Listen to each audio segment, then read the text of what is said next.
fájì rẹ̀. Mo fún yín kẹ́mi ló ń fà lọ.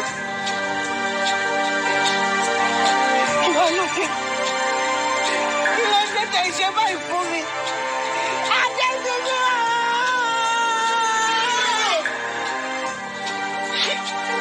Adédúró!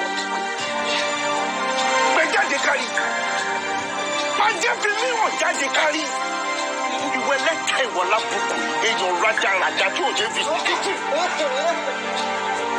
Ó bá yé mi jẹ́. Gbogbo tí mo gbógun lé tí mo fi ń sọ wípé mi ò kì í ṣàgàn. Ó sì wò mí ṣùṣù. Ó sì kọ́ mi lẹ́yìn ọ̀kan. Ìwọ arábìnrin. Kí ni mo sọ fún ọ? Ṣé mi ò kìlọ̀ fún ọ wípé ọmọ yìí? According to the storyline here, I felt he portrays the king as a good man, as someone that was loved by the entire community. Everyone. So he was not a bad man. He felt like he didn't deserve that. So I felt for the king a lot. Like And you probably blamed the woman. Yes, I did. Like you had powers that couldn't you have foreseen or something that this boy is going to die. And then the king warned her, don't let this boy go out. The best she could do was ask God to. I think on the contrary, I feel for the woman because I feel like it's sad enough to know that she has powers. Sorry. It's bad enough to know she has powers. But then you have powers and you cannot do anything to save the people you love with that power. Doesn't that make you feel powerless? Like, how can you have power and not be able to do anything to save the people you love? Yeah. I guess that's why I said their second attack was just purely out of emotions, no logic. They did not think to find out the secret The of source of his power. They just went out of emotional. And then, even the wizards, all of those things, they just went purely out of emotion. True, right? But I also like us to touch on. Do you not think it's ironical that despite that grandma knew what she could have done all the while to save this town of Agerumi, she didn't do anything until it was time for her to save her son? Does that not mean that, I don't know, does it mean that she just did not want to interfere, or it was probably the death of her son that pushed her to, I don't know, what do you think about that? I think it was the fear of losing her son. I mean, you don't want to lose your son now, you don't want to lose a boy. So I think it was the fear of losing her son that pushed her to the extreme practice of witchcraft or witchcraftry. Witchcraftry. So, because that was pretty extreme to bury someone for 7 days. Only when you are so desperate, I believe that you actually do that. So, true, desperation can, and then of course it's better to bury him for 7 days than to lose him forever. Exactly. So let's talk about the reason. Lastly, let's talk about the reason why Ageshinkole exists in the first place. Okay. Yeah. Because of the greed. I mean, is it greed now? Yes, the greed in the heart of men, because they plotted against him because they wanted his brother to be the king, right? And so they made him go and steal. What do you think about that, quickly? Let's just say a little on that. Well, one thing I want to point out is I like how that the story pointed that since he died for stealing, he now reincarnated to become a thief. That's what they killed him for, that he did not do, because it was a plot. They told him that the only way for him to become king. True. And can I just say something quick? Have you noticed that even in recent times, it so happens that if a child does not do something and you accuse the child of doing that thing, if care is not taken, the child will actually now want to do that thing that, okay, she maybe beat me for doing this thing now and I didn't do it. Okay, now let me now do it. Right. True. And I think that the story in the movie was clearly passed. I think, or do you know, like, I feel like what they wanted people to really know, they passed it out clearly, that when someone steals something like rice, beans, bread, and they eat it at the spot, it shows hunger rather than wanting to be rich or to amass wealth in comparison with, and I think it's cynical or it's suggestive of leaders. I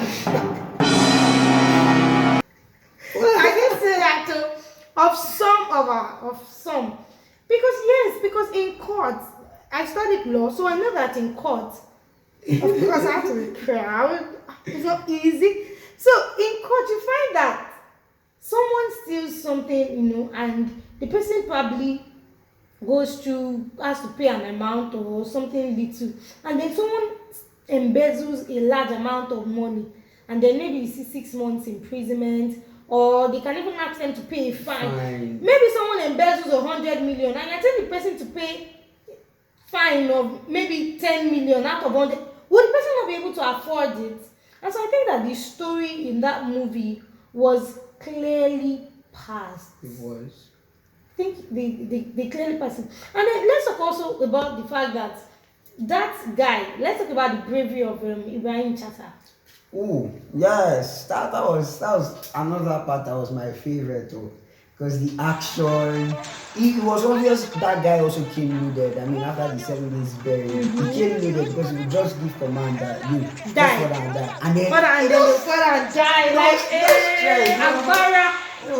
And then he at some point, the king of thieves, Ageshinkole, was actually running away from him. At that point, I oh my God, he this knew is a that there worthy was something opponent. ahead. And then if you don't even face him, combating face to face, Exactly. you have to enter in. Exactly. And say, Shebi, you want to offend no me, man, no me by, no me. You know, like, sorry, remind me of this Yoruba something where you say, you want to no me now, no me.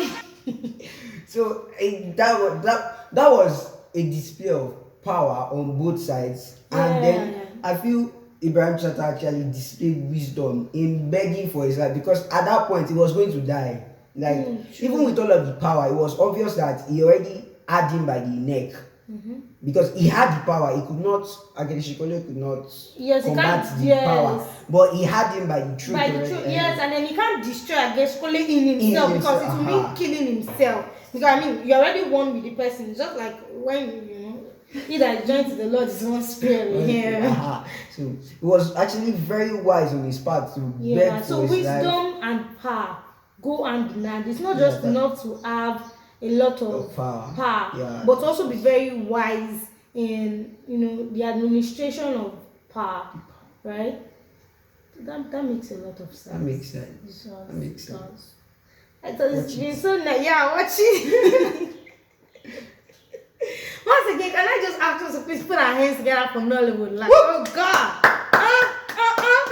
It was an amazing. And what about the cinematography where they were jumping, doing the Oyawa Mumi, and then it was going from one place to another. That part was top notch, excellent. For those who watch certain hero movies, it felt like super speed. The way it was just I don't know whether to call it was teleporting or it was just super speed, just moving deep, and the timing was accurate. It was immediately do. I was even afraid for one point that I was saying, like, what is moving back? Actually, that was what he was saying. One movie, like, come on, catch me. And the costume of Ageshinkole was beautiful. It looked like gold lace or something. I can't describe it, but it was nice. It was beautiful. Very, very. It was. I hope our discussion was able to capture the beauty of this beautiful movie. And kudos to the characters. They played their role. I think he said it at the beginning that they played their role very well. I don't think they could have. I don't think there was anything that they did not do. I don't think there was any stone they left unturned. Like, they played, even Latif, the comedy part of him was exceptionally played. The dancing and everything. And then even Ibrahim Chatta, I've always loved Ibrahim Chatta. I feel he's a great actor. He acts all his roles. I watched Jankari, all his roles amazingly well. But this time around, everybody brought their A game. Everybody. And I'm just so thankful. It was an amazing movie to watch. I really, really loved it. And I look forward to talking to you guys about Anikulapo. Guys, that's another movie that blew my mind. But I guess we have to really stop here. I guess, is there anything that you just like to tell people, either from something you learned from the movie or something you want to just say to people about Nollywood industry, or just anything you'd like to say? Well, from the movie, I'd like to say that doing bad is not nice, apart from the fact that the person you are doing it to is helpless, because the Ageshinkole guy was helpless. He trusted those people that lied to him that he had to steal to become. He trusted them. That was not nice. And the fact that they themselves did not even reap the rewards of what they did. It was their It was generation the that children reaped to it. come after So them that- sometimes the seed you sow, you might not be the one that will reap it, but it might be your family, the next generation, and yeah, that's really very important. That very important. the good you do today has a way of bouncing back to you. The evil you do today has a way of finding you in return to maybe Yeah. not you, maybe your children or something. So And I think that's the beauty of Yoruba movies, that he always finds a way to teach more. to teach more, and that's why I like that's why I like Nollywood movie compared to, because you can watch an American. Okay, let's not. This is not a comparison, but anyways, and then one thing that really struck me. Sorry, I like to look at things a lot from like a spiritual point of view. So for the believers who are probably watching this video, it just made it seem like, for me, the point where they had to bury Ibrahim Chatta, they had to bury him, and the part where they also bury, Ageshinkole got his power from the fact that he died and then he reincarnated. The same with Ibrahim, they had to bury him for him to get the power. And just remind me that as believers, like, we are dead and our life is in with God in Christ Jesus. What? And so the fact that, like, we're actually dead. Yeah, right? yeah. And so we're powerful. Like, I'm more powerful than Ageshinkole.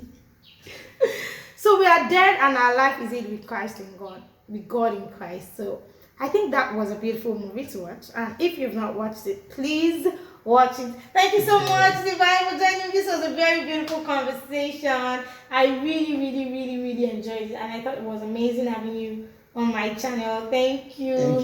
Thank you so much, guys, for always watching. Please leave a comment. If you're new to my channel, do not forget to press the subscribe button, because you don't want to miss what I want to talk about. Press it. Press it. Press it. Press it. Thank you so much, guys. Have a lovely week ahead. I love you. Bye.